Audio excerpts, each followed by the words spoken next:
Yo les potes, bienvenue dans cette nouvelle vidéo. Nono est avec nous à J-1 de ce match contre le Real Madrid. Salut Nono. Salut Sacha. Alors Nono, avant de commencer, on va montrer les premières images de Mbappé au Santiago Bernabéu, les postos. Donc voilà, Mbappé marche tranquillement. Il a foulé la pelouse. Donc voilà, ça marche, ça boite pas. Donc déjà, première bonne nouvelle Nono. Ah oui, plus de peur que de mal, et ben tant mieux, tant mieux. Ça prouve encore une fois la solidité de ce joueur qui, même quand il reçoit un coup grave, arrive à se relever. Ben, la solidité et surtout l'envie. Donc c'est très impressionnant. Bon, ben, c'est à son image.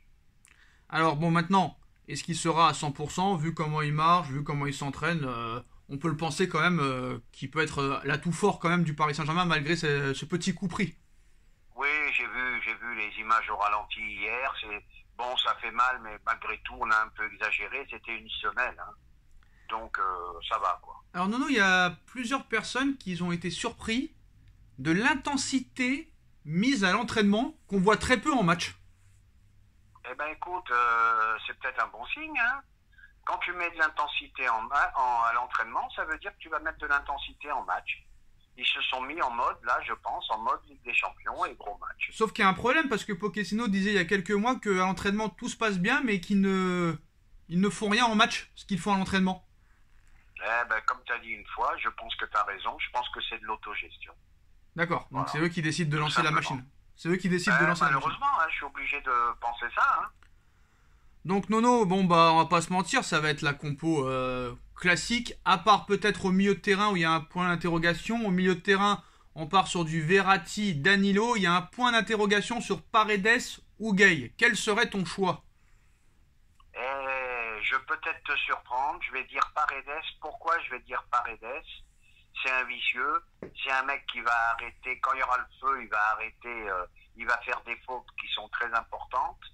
Donc Paredes, pour son expérience des très très gros matchs, n'oublions pas que c'est un international argentin, et puis dans ces matchs-là, on a besoin d'un méchant, et c'est le méchant du club. Alors malheureusement Nono, en plus de l'autogestion, il va falloir aussi gérer les cartons jaunes, parce que Marco Verratti, Kipembe, Paredes et Danilo sont sous la menace d'une suspension pour un éventuel quart de finale aller en cas de carton jaune reçu face au Real Madrid ce mercredi. Bon, Paredes, Danilo, bon, c'est encore moins grave peut-être, mais Marco et Presnel, on espère qu'ils n'auront pas de carton, mais surtout Verratti, il faut le prévenir. Faut pas faire comme avec Meunier il y a quelques années, qui se rappelait plus qu'il avait un carton jaune, le gars. Avec Marco, lance-lui un message, Nono, ne parle pas aux arbitres demain et fais ton match extraordinaire. Marco, tais-toi, montre-nous ce que tu sais faire, t'es un grand milieu quand tu veux. Marco, fais-nous plaisir, pas de carton jaune inutile. Pas de carton jaune. Bon après, pour l'instant, Toni Kroos apparemment a été dans le groupe. Il pourrait jouer demain si jamais il ne joue pas. Ça pourrait être Eduardo Camavinga qui pourrait être préféré à Valverde, Nono. Bon, ça c'est une surprise, hein. Je pense que Valverde est encore quand même beaucoup plus fort que Camavinga.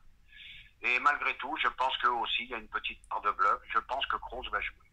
Alors Nono, Neymar s'est arrêté en conférence de presse aujourd'hui, c'est très rare depuis qu'il est arrivé au Paris Saint-Germain. Donc on va regarder un petit peu sa conférence de presse d'avant-match et tu me diras ce que tu en as retenu. Alors je me sens à 100%, c'était plus de temps que prévu, c'était une blessure très dure, mais je suis prêt mentalement et physiquement à 100% pour aider l'équipe, aider mes coéquipiers et faire un grand match. Je me sens bien pour aider le PSG, on est prêt pour jouer mercredi, c'est une équipe très forte en face de nous, avec des joueurs ayant beaucoup de qualité, on ne va pas baisser les bras ou se cacher, on va tout donner pour essayer de gagner le match, on doit attaquer et défendre ensemble mercredi. Ce sont des choses qui peuvent nous aider à gagner la Ligue des Champions si on joue ensemble. Si on joue ensemble, on a la possibilité de gagner le match, mais pas seulement. On a un avantage car on a gagné 1-0, mais on doit penser à gagner et jouer encore mieux qu'à Paris. C'est un match spécial pour moi et Léo, car on a joué au Barça tous les deux. Aussi pour Ramos, qui est avec nous et pour qui c'était la maison.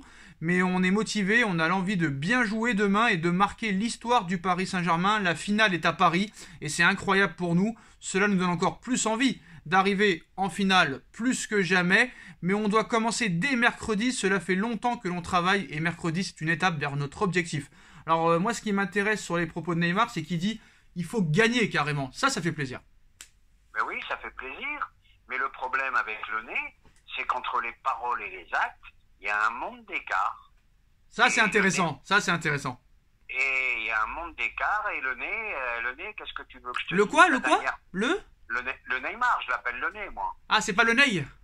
Le nez ou le nez, comme Ah, tu le veux. nez, non, il va pas aimer le nez, hein, il va pas aimer Alors, ça. je vais dire le nez. Le Voilà. nez, le problème, c'est que sa dernière prestation, ben, qu'est-ce que tu veux, ça, je suis pas très, très optimiste. Maintenant, c'est toujours pareil avec eux, hein. Comme je l'ai dit et je le redis, en mode Ligue des Champions, eh ben, peut-être que demain, on va s'excuser. Pardon, Léo, pardon, Neymar.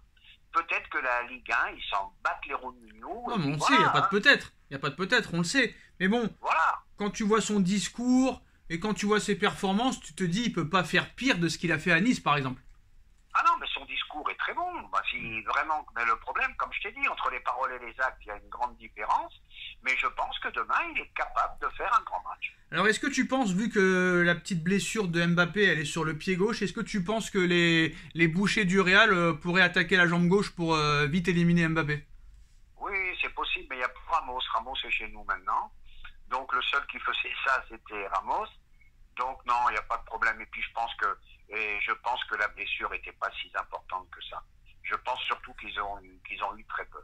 Et ben voilà les postos, donc demain le match, hein, J-1 avant ce match retour, pour savoir si Paris ira en quart de finale de Ligue des Champions. Après ce n'est qu'un huitième, Nono, hein, faut pas non plus, si on se qualifie, d'accord c'est bien, mais voilà, faudra pas non plus faire la fête, ce sera juste pour un quart de finale de Ligue des Champions et pas pour une finale par exemple. Hein. On sera content, mais voilà.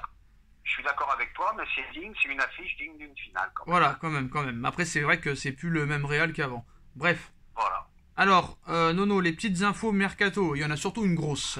D'abord, il y a de bonnes chances pour que Xavi Simons prolonge son contrat au PSG, feeling positif même si ce n'est pas encore signé. Le club a un projet avec lui pour le futur. Lors des derniers mois, Simons a reçu des offres. Le Bayer Leverkusen faisait partie des clubs, mais rien ne s'est fait car le PSG a commencé à l'intégrer en équipe première. Maintenant, nouvelle offre et tendance positive pour une prolongation. Est-ce que honnêtement Simons prolonge parce que réellement personne ne veut de lui? Ça, je le sais pas, je peux pas dire n'importe quoi, mais je pense que c'est une bonne idée. C'est un jeune qui a beaucoup de talent. Non, mais réponds à ma question d'abord. Eh ben, je pense que ça se bousculait pas au portillon malgré tout. Hein. Mieux vaut. On avait parlé d'un retour au Barça, ça n'y a pas eu de suite. Ça se bouscule pas au portillon. Donc, ils vont lui faire encore un contrat béton au PSG. Donc, pourquoi pas. Voilà. Mieux vaut rester au PSG remplaçant qu'aller au Bayer Leverkusen, quoi. Je pense. D'accord. Bon. La soupe est meilleure. Ah, ça c'est sûr et certain. Maintenant, l'information principale de cette vidéo, Nono, et quand tu vas savoir le prix, c'est quand même assez incroyable. Même s'il est quand même déjà assez âgé, mais pas non plus vieillard. Le PSG s'intéresse à Riyad Mahrez en fin de contrat en juin 2023 à Manchester City. Le joueur de 31 ans pourrait coûter entre 30 et 40 millions d'euros. Donc le PSG s'intéresse à Riyad Mahrez afin de remplacer, je précise, Angel Di Maria s'il part librement en fin de saison. La piste menant au joueur de City est indépendante au dossier Dembélé, c'est-à-dire que les deux pourraient venir. Honnêtement, Nono, Riyad Mahrez à 30 ou 40 millions d'euros, est-ce que tu te jettes dessus? Eh ben, je vais le chercher moi-même à l'avion, je vais le chercher, puis je le ramène au camp des loges. Très très bon joueur, très très bon technicien, très belle frappe, travailleur, bonne mentale, il faut y aller. Et je l'avais oublié quand on parlait dans nos précédentes vidéos, j'avais cité pas mal de joueurs et je l'avais oublié. Mais vraiment, très très bonne nouvelle si ça se confirme. Mais t'y crois toi à cette info que ça coûterait seulement entre 30 et 40 millions d'euros, Mahrez?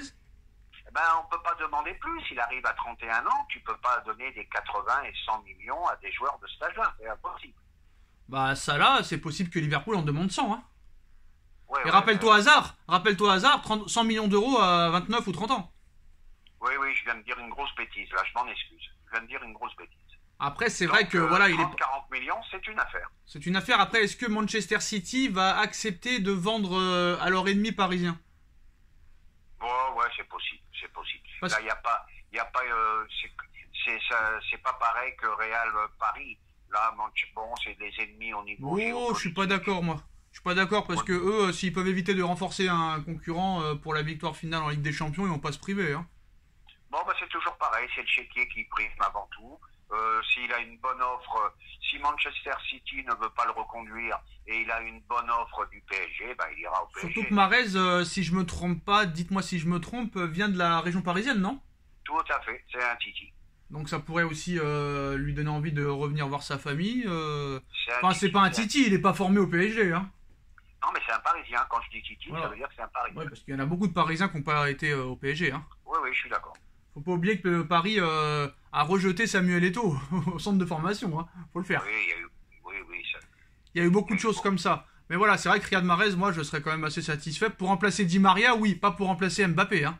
Ah non, non, non, n'exagérons pas. Alors, mais pour remplacer Di Maria, ouais. c'est le remplaçant idéal. Alors Dembélé pourrait venir en plus, peut-être pour remplacer Mbappé. Donc Dembélé, Riyad Mahrez, ce serait bien pour remplacer Mbappé et Di Maria ou il y a mieux à faire?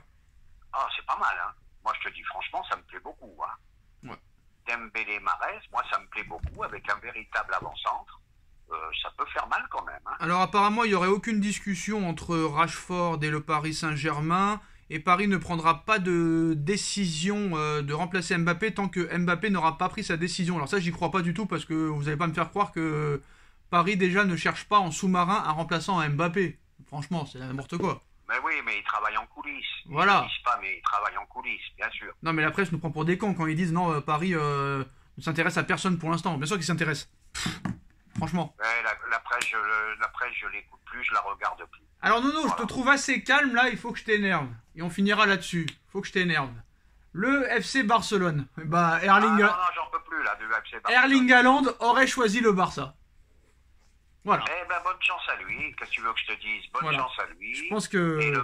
Et le Barça, faudra qu'ils expliquent un jour comment ils ont fait, malgré le départ de Messi, malgré le départ de je sais plus qui, comment ils font pour recruter autant de joueurs à des tarifs quand même prohibitifs. Laporta... Même s'ils sont gratuits, avec des salaires exubérants. Alors, je sais pas comment ils font. Ce qui est marrant, c'est que Raiola leur a dit si tu veux Haaland, il faut aussi recruter Mazraoui là.